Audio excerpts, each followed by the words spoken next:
You're sitting somewhere right now and your thumb is twitching, not because you need something, not because you're expecting anything important, but because the silence between you and your phone is uncomfortable, and your brain can't handle that. Here's something strange. You check your phone 150 times a day. That's once every 6 minutes. But you don't remember most of those checks. They happen automatically. Your hand moves before your mind catches up. You're already scrolling before you decide to scroll, and you have no idea why. But the real answer is far stranger than addiction. In 2018, neuroscientist Anna Lemp did something simple. She studied the dopamine response to smartphone use, and she found something disturbing. Every time you check your phone, your brain releases a tiny hit of dopamine. That's the same chemical your brain uses to reward you for food, water, and sex. Your phone is hijacking your survival circuitry, and your brain thinks it's finding water in a desert. But that's not the whole story, because dopamine doesn't just reward you for finding things.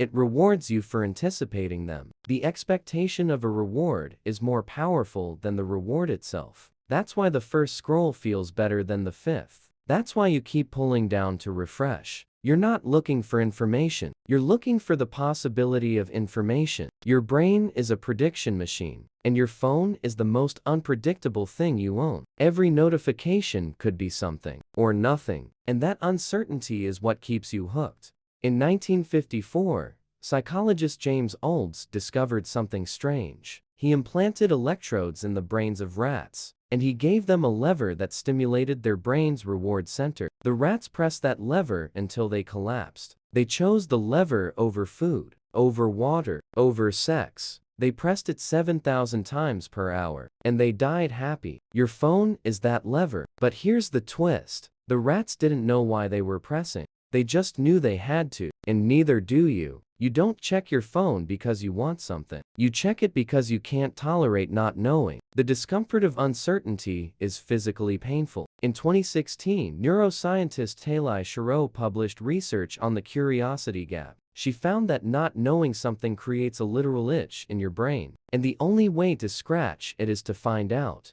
That's why you check your phone when it doesn't even buzz. That's why you swipe down when there's nothing new. The anticipation is the drug. The notification is just the delivery method. Your ancestors didn't have phones, but they had the same urge. The urge to know, the urge to check, the urge to see what's out there. That urge kept them alive. And now, it's keeping you scrolling. But there's another layer. In 2019, anthropologist Robin Dunbar published research on social groups. He found that humans can only maintain about 150 meaningful relationships. That's the Dunbar number. But your phone gives you access to thousands of people, and your brain can't handle that. So it simplifies. It reduces people to icons, to dots, to notifications. You're not connecting with people, you're managing a feed.